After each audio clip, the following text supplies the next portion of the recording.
marafon yugurishni o'ylash kerak.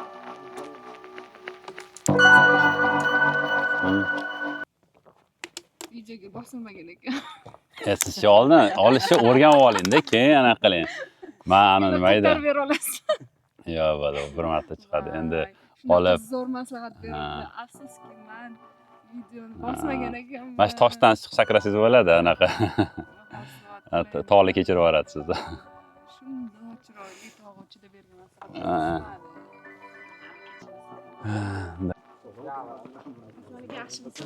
Assalomu alaykum. Yaxshimisiz? Qanaqasizlar? Xush kelibsizlar BRga. Zo'r. Buni haykingga kam chiqamiz, no chiqib turamiz. Mana hozir kuz keldi. Havo salqinroq, shuning uchun hayking qilsa bo'ladi. Yozda issiq bo'ladi ancha. Shunga kuz, qish, bahor juda optimalni anaqa bo'tda vaqt hayking qilishga. O'zbekistonda ishlarim bor edi.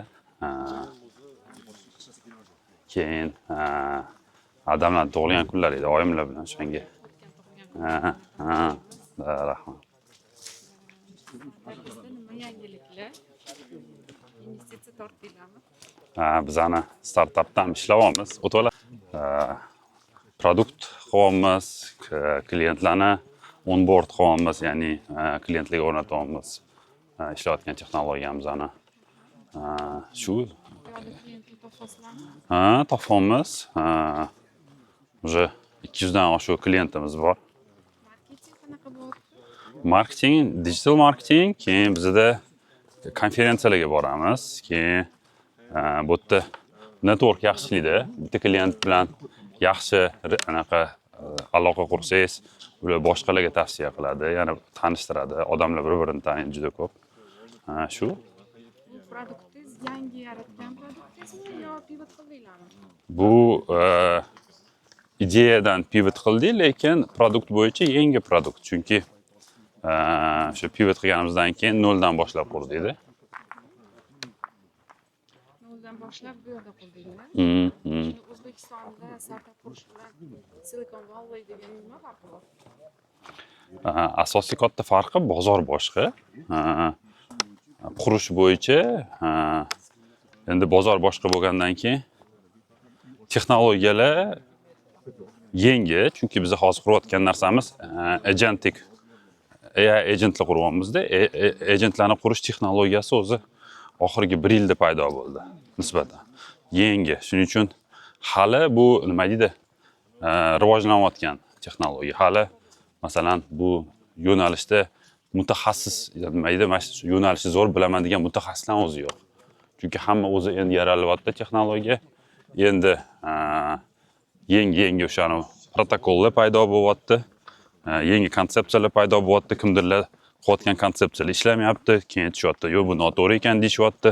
Shuning uchun mana shu Silicon Valleyda bo'layotgan eksperimentlarning ichida qo'yamiz-da biz ham. AI agentlar o'zi nima? Ularni qanday tayyorlayapsizlar? Masalan 2010-2022 yillar orasida mana shu oxirgi 12 yilda asosan SaaS mana enterprise ga biznesga SaaS model sotildi, produktlar qilindi. Ya'ni software as a service, ya'ni bulutli kompyutingda, cloudda dasturlarni ishlaydigan. Masalan, Workly kompaniyamiz, Maxer hammasi SaaS bilan. Hozir agentlarning farqi nima? Bular faqat dastur emas, masalan CRM yoki bo'lmasam ERP'larni olsangiz, kirasida odam o'tda ish qilish kerak, to'g'rimi? Agentlarning farqi softwaredan. Unga maqsad bersangiz, maqsadga o'zi erishish kerak. Ya'ni o'zi sizga kerakli ishni qanaqa qilishini mana prosesni odam qilsa, mana bu klassik dasturlarda. Bu yerda maqsad berganingizdan keyin u prosesni belgilab bermaysiz. O'zi vaziyatga qarab bajaradi. Tushunyapsizmi? Shu bilan farq qiladi AI agentlar SaaSdan. Ya'ni bu qanaqadir ma'noda odam o'ylab, odam qilish kerak bo'lgan ishlarni qiladi. Aytaylik, masalan, CRM ishlatyapsiz, siz vaqtida siz mijoz bilan gaplashdingizda ma'lumot kirgizib qo'ymadingiz, esdan chiqib qoldi. Shuni hisobiga CRM'ingiz ko'p kompaniyalarda CRM nima edi ishlatish muvaffaqiyatli bo'lmaydi. AI agentlar bu narsani nima deydi, esdan chiqarib qo'yishi mumkin emas. Bu narsa hammasi, ya'ni bu o'sha o'zi gaplashadi, o'zi kirgizadi, o'zi shu proseslarni boshqaradi. Ya'ni bu odamni qisman ishini qiladi, yengillashtiradi ishini. AI agentlar rosa ko'p ekan. Yaxshisini qanday farqlanadi? AI agentlar ko'p paydo bo'lyapti, lekin hali hammasi mature emas. Mature degani yetuk emas. Ko'pchiligi hali nima deydi, rivojlanish etapida, hatto rivojlanish etapida ham juda ko'p foydali bo'lyapti odamlarga, ya'ni kompaniyalarga qanaqadir ma'noda foyda keltiryapti. Shuning uchun u har xil segmentlarga kiryapti, ya'ni vertikallar deymiz, masalan, qaysidir agentlar sotuvga, qaysidir agentlar masalan mijozlardan surveylar o'tkazishga, ya'ni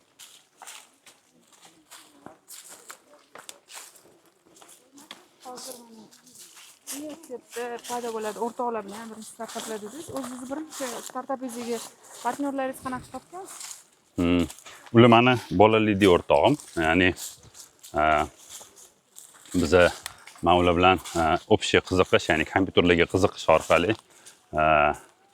bittasi uzoq qarindoshimiz, Ozod, mana sherigim.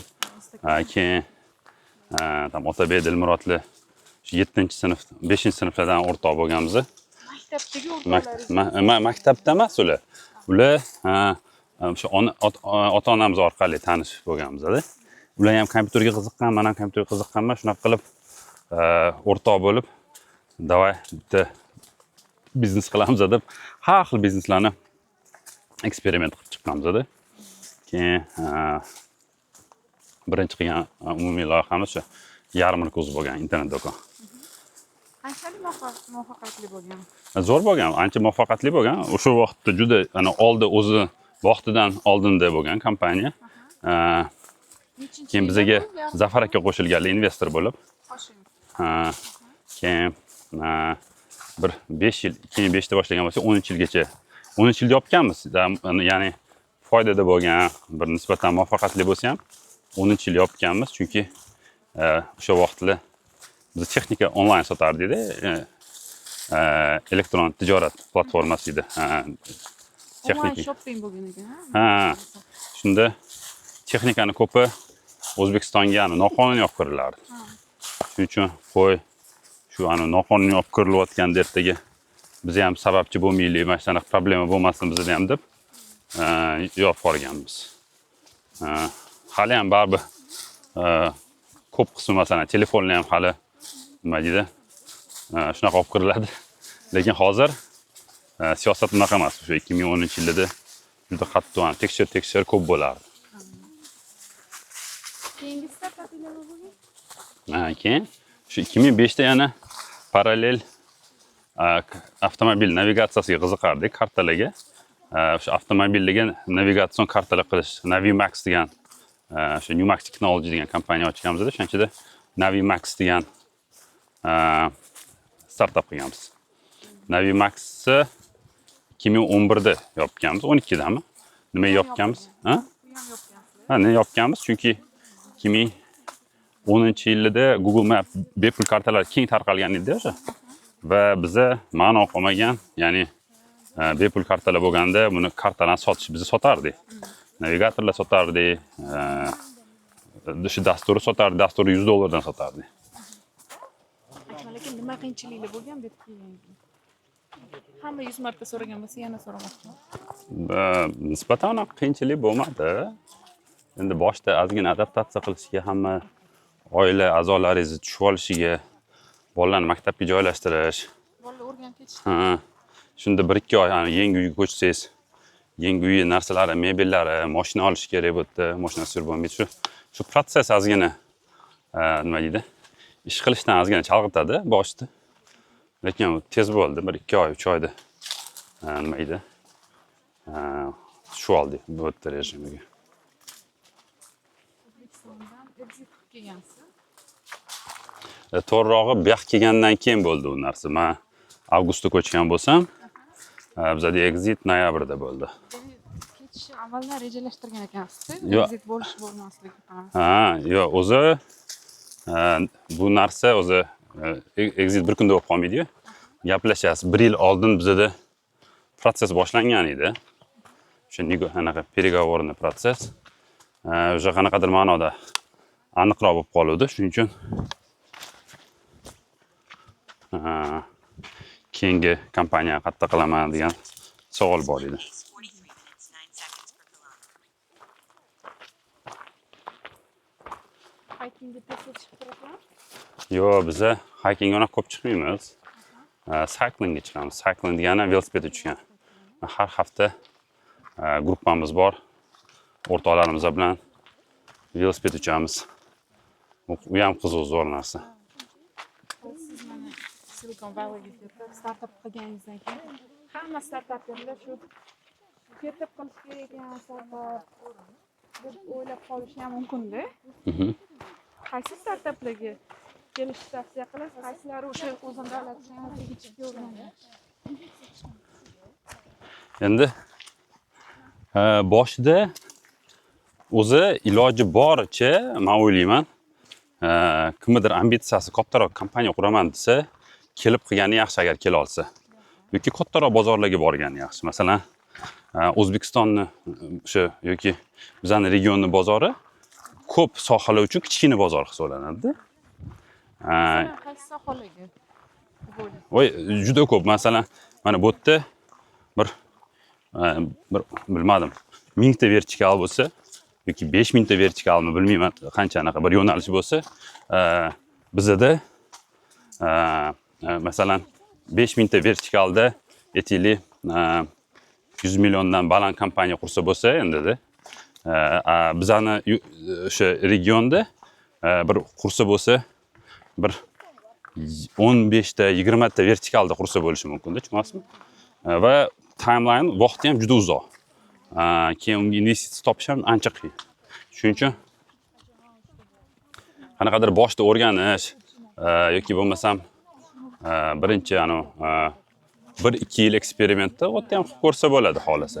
Lekin baribir bu yerda qilsa o'rgangan bilimlari boshqacharoq bo'ladi.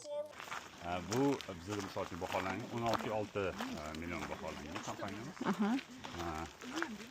Keyin bu hali endi sotuvlar nisbatan boshlanishidan oldingi baho. Va bu savdoga bog'liq, masalan, baholavasi masalan boshga kelganda masalan 12 bilan kelishgan biza yo'q deganimizda 17,5 da so'raganmiz. Keyin ko'tarib 16,6 to'xtadi. Nimalarga qaradi shunda baholayotganda? Yo'q, anaqa komanda qiziq bo'ldi ularga, shuning uchun anaqa Hozir o'sha o'zini karta bazasida ishlaydigan taksilarda, My Taxi, yana qaysi taksilar shunda? Yandex o'zini kartasida ishlaydi. Yandex o'zinikida ishlaydi. Lekin u bizani kompaniya emas-ku. Milliy kompaniya. Da, bitta biza. Chunki karta qilish juda qimmat, qiyin. Keyin uni podдержка qilish qiyin. Masalan, agar biza hozir masalan Yandexga pul to'laganimizda kartalar uchun yiliga 200 ming dollar to'lardi. Hozirgi ob'yomlarimiz bilan bizga endi misol uchun 200 ming dollar ekonom qilib beryapti. Yandex bermaydi. Bermagandan keyin bozorda hech kim yo'q. Mana hozir uklon ham majbur bo'lyapti o'zining kartalarini qilishga. Ular o'sha tugizsa olishda asosga menimcha. Keyin ustiga o'zini o'sha metadatalarni qurishyapti. Qancha mablag' ketadi masalan o'sha kartasini yaratish uchun? Millionlab dollar ketadi. Millionlab. Qancha sarflaganmisiz? Ko'p sarflaganmiz. Biz qarang, 20 yildan beri investitsiya qilamiz bu texnologiya kartalarga. 20 yil ancha vaqt. O'zini oqlaydimi?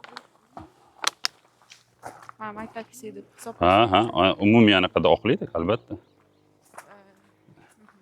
O'zi bu to'g'ri metod emas, masalan, o'zi bu yerda masalan Uber Google'dan foydalanadi yoki boshqa kartalardan foydalanadi.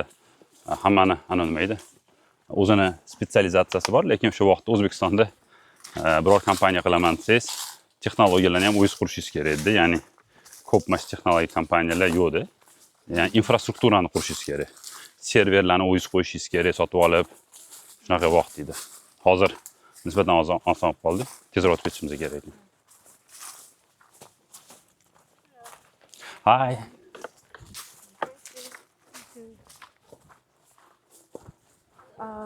Nimaga unda Naytaksi masalan hegemon bo'lmadi o'zbek bozorida, Yandex egalladi. Nimaga milliy kartamizga ega bo'lgan kompaniya bir topda turmaydi? Ha. Mana o'sha aytganimda edi. Masalan, biz faqat lokal bozorda edik. Bizda masalan birinchidan Yandex har xil bozorlarda o'ynab, juda bir chiniqqan o'yinchida. Ya'ni juda kompetitiv, ya'ni raqobat baland bozorlarda o'ynab, har xil texnologiya, metodologiyalarni sinab kelganda, biza unchalik nima deydi? Konkurent bozorlarda bo'lmaganimizga unchalik kuchli bo'lmaganmiz. Bir.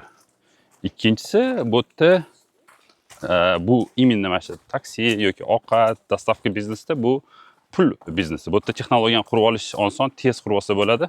Bu yerda masalan siz hozir masalan 5000 so'm arzon qilsam, hozir taksini anaqadan Yandexdan zakazlamadim, misol uchun 3 barobar oshadi. Ya'ni demping hisobiga plyus ko'p bo'lsa, cho'nchagingiz chuqur bo'lsa, kirib shu kompaniyalarni bizsa bo'ladi. Masalan hozir Yandexni bizsa bo'ladimi desangiz, bizani bozorda bo'ladi. Faqat uni bizishga ketayotgan misol uchun pul o'zini oqlamaydi. Ya'ni siz qanchadir tikasiz, nechida masalan 10 million dollar tikasizda bozor ancha qismini olishingiz mumkin. Lekin uni doim shunaqa qo'llab-quvvatlab turmasangiz, yana siz tikish to'xtatishingiz bilan konkurent yana kelishi mumkin. Ha? Hozir Yandex nima qilyapti? Mana o'zini bozorda mana shu faqat pulda ertaga kelib demping qilib boshqa o'yinchilar ularni qiynamasligi uchun super app qilyapti. Ya'ni ekotizim yaratyapti. Misol uchun mijozlarga faqat pulda emas, ya'ni boshqa tomonlar bilan bog'lab tashlayapti. Bu ishlaydigan model va masalan Amerikaning DoorDash'ida ham bunchalik anaqa ekotizimli anaqa Yandexdagi ishlamaydi deb o'ylayman hatto. Chunki masalan ular faqat dostavkada ishlayapti. Bozor kattaligi uchun ularni kapitalga dostupi bo'lgani uchun ularning narxi baland. Lekin misol uchun servislarning ko'pligi, ularni bir-biri bilan uyg'unlangani super applar bo'yicha shu Yandex texnologiyalari o'ylayman DoorDash'dan qaysidir ma'noda kuchliroq.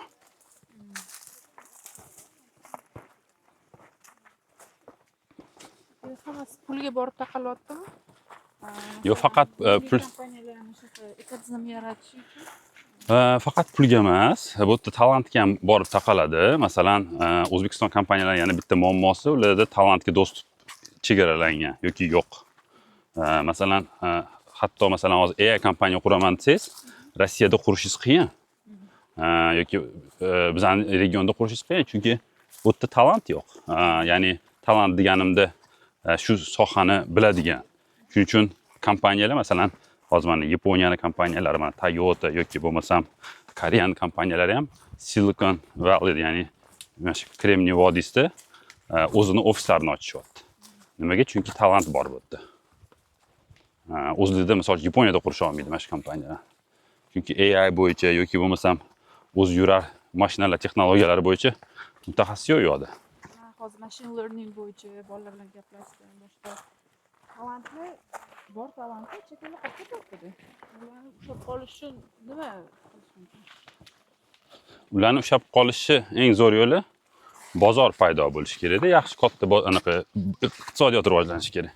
Iqtisodiyot rivojlansa, imkoniyatlar paydo bo'ladi.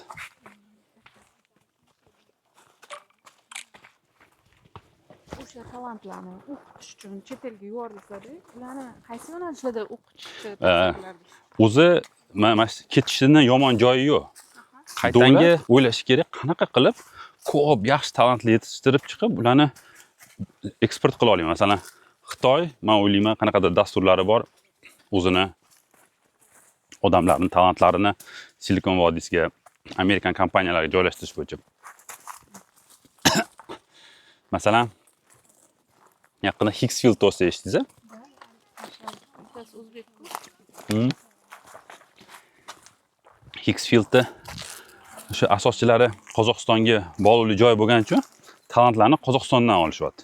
Va ofisini u yoqda qilishgani uchun Amerikadan relokatsiya qilishyapti. Ya'ni top universitetlarni, Princetonni bitirgan, katta zo'r universitetlarni bitirgan talantlarni Qozog'istonga qaytarishyapti, chunki ofisi u yoqda. Shuning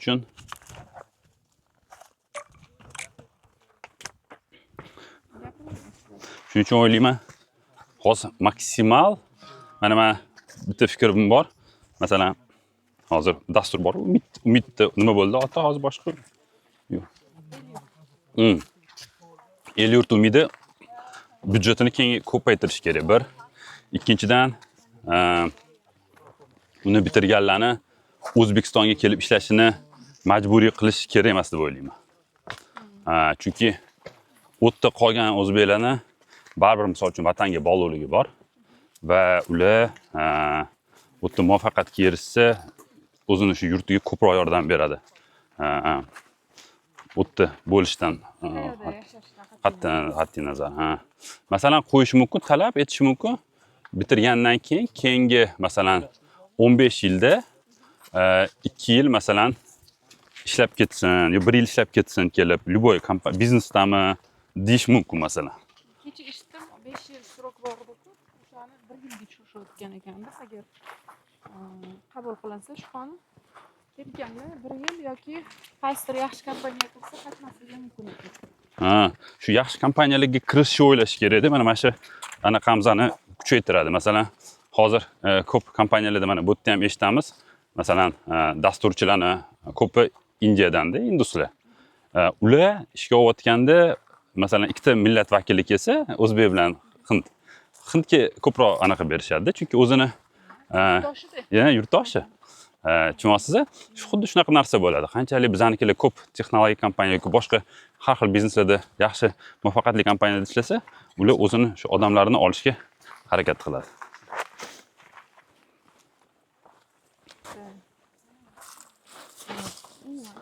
Ehtiyot bo'ling.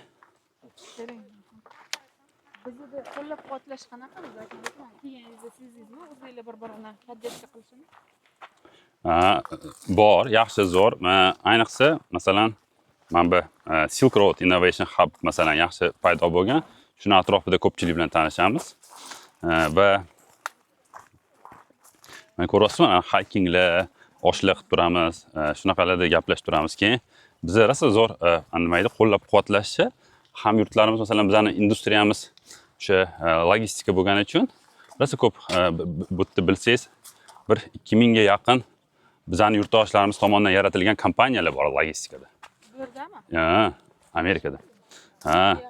30 mingga yaqin odam ishlaydi bu yerda, masalan, haydovchi bo'lib boshqa qanaqada. Bu degani O'zbekistonda o'zida 10 mingdan ortiq odam ishlaydi logistikaga Amerikada. Bu ular rosa ko'p qo'llab-quvvatlashdi bizani masalan. Shuning uchun juda kuchli anaqani nima deydi? O'sha diasporani, yurtdoshlarni podдержкасы. Mana ham sezdim shuni. Endi o'sha navigatsiya bo'yicha startapingizdan keyin yana nimalar qilgansizlar? Biz navigatsiyadan keyin 2007-yili Maxrec degan GPS tracking bo'yicha loyiha boshlaganmiz. Hozir bu yerda Samsara deb bilishadi. Shunaqa narsani biz 2007-yilda boshlaganmiz. Keyin 2019-yilda, 20-yilda adashmasam, komandaga sotib yubordik uni.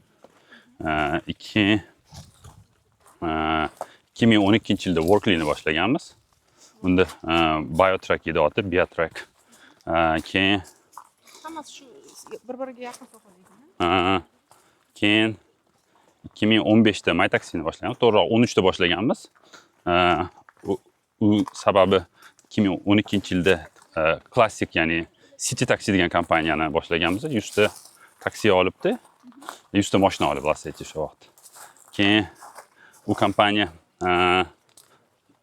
qarasa, mashinalar yetmayapti kerak vaqtda. Bu kompaniyani keyin anaqaga agregatorga aylantirganmiz-da.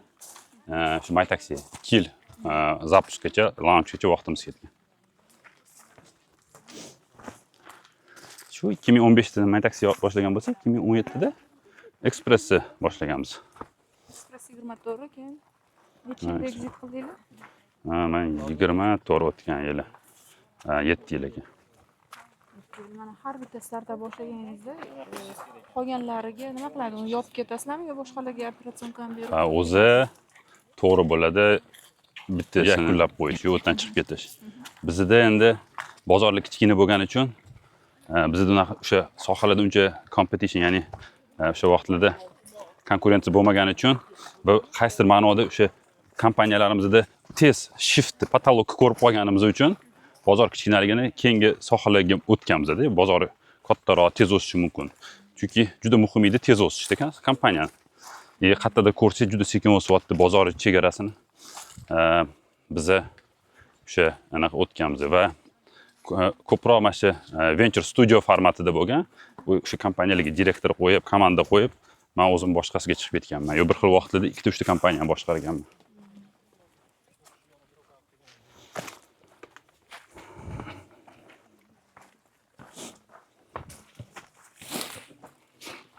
Yur Kamron. Hamma o'tilan yig'ib chiqarsam.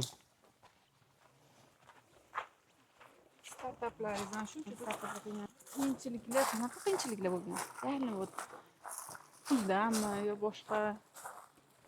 Aynan O'zbekistonda. Umuman O'zbekistonda bo'lmasa shu yerga kelganingizda. Endi qiyinchiliksiz biror narsa nima stoyishi, dostoyni narsa qilish qiyinda o'zi.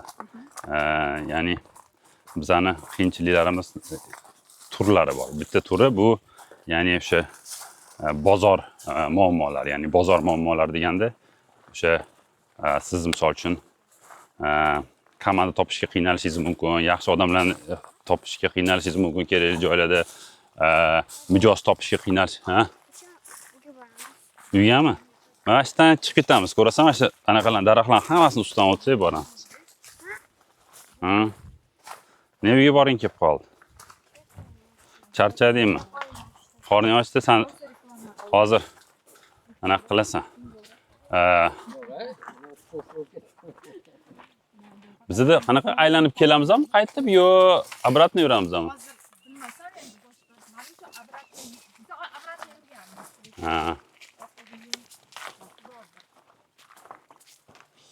Isib ketgan bo'lsa yechib qo'ymayman. Yo ichida hech narsa yo'q.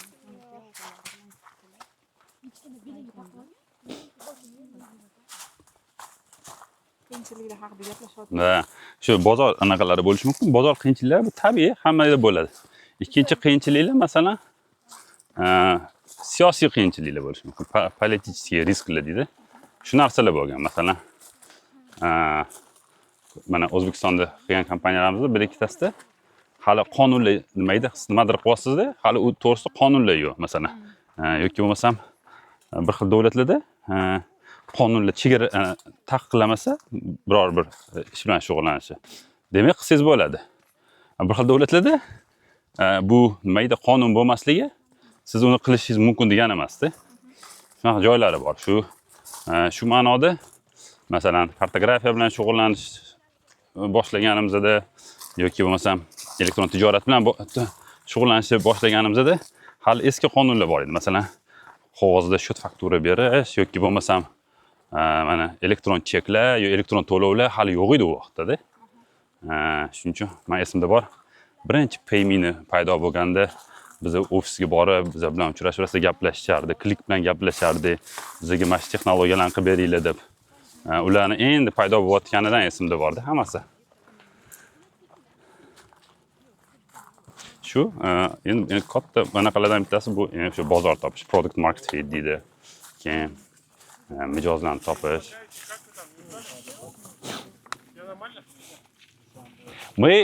У нас круг будет или мы обратно пойдем? Круг, да? Отлично. Мне не нравится обратно. Ну, все отлично. Если мы могли сделать попроще, потом пройдем.